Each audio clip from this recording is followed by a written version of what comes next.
ही बोरदेवी सेवकरी ब्रह्मजोनी संदेशा मातो गायत्री वचन ओमथा वचन ओम जानगुरु होम जयपो ओम स्वाहा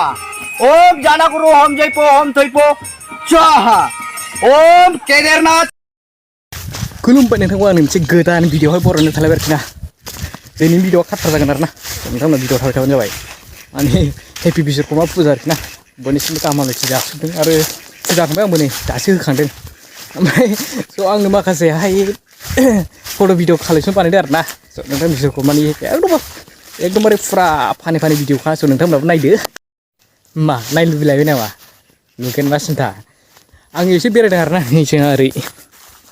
दङ माबायाव दुब्लि सेर आरामनो दुब्लि सेर नङा आरो लामा सेर एसे थान्दा बेरायफैबाय मा खालाम थानो होननानै ओरैबायदि गाजा मानसि दंखायो दुनियाव बेफोरबायदि मोजां मथ' होबानो जायोना ना मा मालाय सिबिदों मादों थिगै दं लाइभआव बिदि नुफेराखै जागोन नोंथांमोना नुफेरदों बिदि माब्लाबा थिगै दं जेबो नङा गोदोनि जिनिस दं गोदो बिदिनो फरायबोनाय माबानाय थिगैनो दं हेपि बिश्वकर्मा फुजा ओमफ्राय मालायफोरना मटर गारि होयोबा बिसिना नायदो मा माखौ होयो आरो जोंहा जोबथारनाय मोनसे दंबायो आरोखि ना नैखौ नुबाय ओम आया ही बोरदेवी सेवकरी ब्रह्मजोनी संदेशा मातो गायत्री वचन ओमथा वचन ओम जानगुरु होम जयपो ओम स्वाहा ओम जानगुरु होम जयपो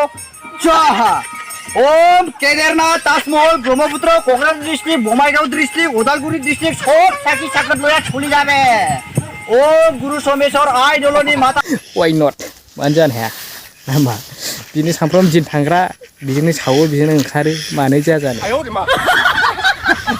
बार थिगै दं बिथांनाबो आरो नोंथांमोना भिडिअ नांगौबा बा माबा मोनसे मटिफिकेसन भिडिअ नांगौबा कमेन्टआव खालाय लाबोगासिनो दं फैगासिनो दं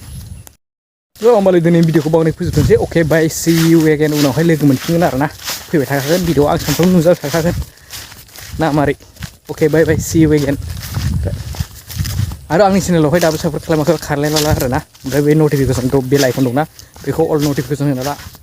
नुबाय थागोन गोदान भिडिअ